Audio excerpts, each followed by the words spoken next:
Okay, so we're gonna get into part 13 of Zion's affairs.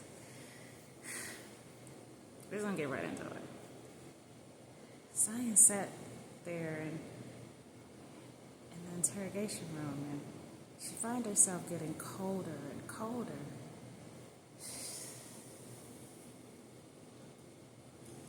She just was cold.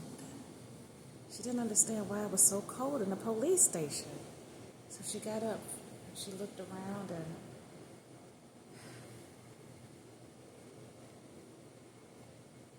she began to recall something.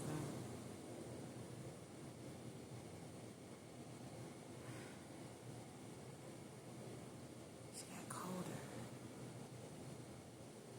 So she walked out of the interrogation room and she looked around and she started walking back towards the back of the building, and she didn't necessarily have a direction. She just was looking around, but something was leading her into the back of the building.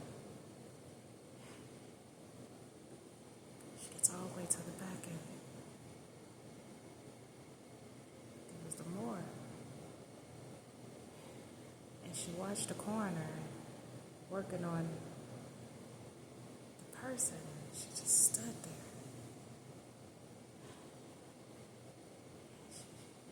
She was trying to see who it was, if she could recognize it. So she just decided to walk in. She walked in behind the coroner. The coroner was so busy that the coroner didn't recognize her presence. Didn't even realize that she was there. She got closer. She got closer. And finally, Zion looked down to see who it was. She was staring at herself. Zion was staring at herself. She couldn't believe it. Everything just started flashing before her eyes. Took it back to the night that her and Stephen got into an argument. They got into an argument because she told Stephen that she filed for a divorce because she found out about his mistress. Stephen couldn't handle that. So she drove off to the hotel, and the gentleman checked her into room 707. Stephen was right behind her, but she didn't know. He was right behind her. And so she pulled in. He waited until she checked all the way in and went upstairs. Then he walked up to the register and talked to the young man behind the counter, and he slid him some money. And he said, "I just want to surprise my wife.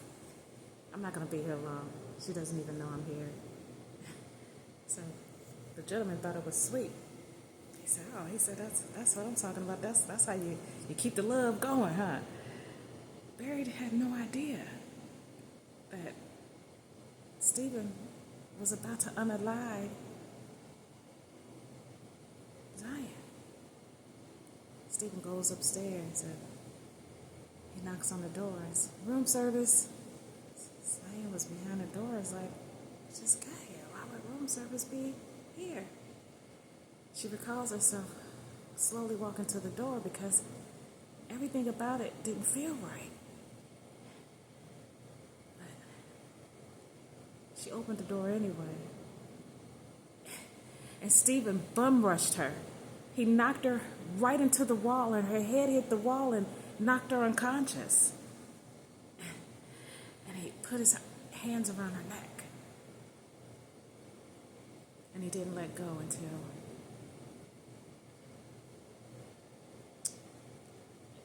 she took her last breath.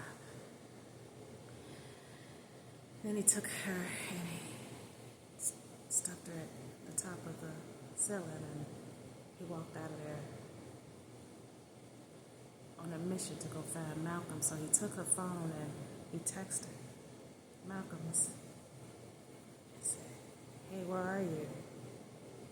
Malcolm responded and told him where he was, and Stephen waited just off the side, and he wound up talking to that guy that she said that she thought that Stephen was following, that she had Stephen following her. Well, Stephen had him following her. Yeah, I said that right. And they just sat there at the table and they were talking, and that's how he knew Malcolm, because he was the one who walked up to Malcolm, not to Zion. So the guy had walked up because Stephen had paid the guy to walk up to Malcolm and say, "Hey, do you know Zion?" Malcolm looked at the man and said, "Yeah, what, do you know Zion?" And then the man laughed and just walked off. Then when Malcolm headed upstairs, he had the guy follow him upstairs to find out what floor he was on. He told the guy to get off on the same floor just so he could find out what room he was in. The guy gets off the floor right along with him. And then once he started following Malcolm, he walked past him. He just walked right past him once he found out which room he was in. And then he headed back downstairs to Stephen. And he gave Stephen the intel on exactly what room Malcolm was in.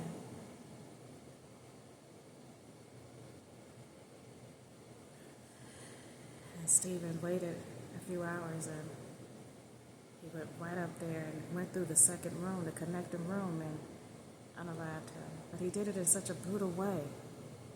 It was callous. It was cruel. He overdid it. But he felt justified. He said, "Who is this man to come in between me and my wife? I decide when it's over. Nothing she can do to decide that for me. I decide that. And who is he?" So he was totally enraged. Meanwhile, Jasmine Michaels was his mistress that he had been with for 3 years. But she really wasn't Jasmine. Her real name was Samantha McConaughey. She had a bunch of aliases. She never really, because she was a scam artist. So the detectives finally made it to the house, and they get there, and Stephen was there too. They had no idea that Stephen was going to be there. So they pulled right up and they circled the location. It was on the side, it was on the back of the house, and they were surrounded. They knocked on the door, and they had that warrant that the Miss Jasmine Michaels had talked about earlier. So they knocked on the door, and she came to the door, and she seen all the police cars outside, and she kept the keychain on the door. "Yes?" He said, "We have a warrant, Miss Michaels. We need to get in there." And so she pushed the door closed, and she wound up running, and Stephen there, "Oh my God, they're here, the police are here." So they hear the commotion on the inside, so they kicked the door in. They wrestled them to the floor. Stephen went upstairs thinking that he was going to be able to hide. But it wasn't looking good. Meanwhile, Zion was coming to the realization of her demise, but she also solved her own case. Not really, but she nudged the detectives in the right direction, and Zion took care of her affairs finally.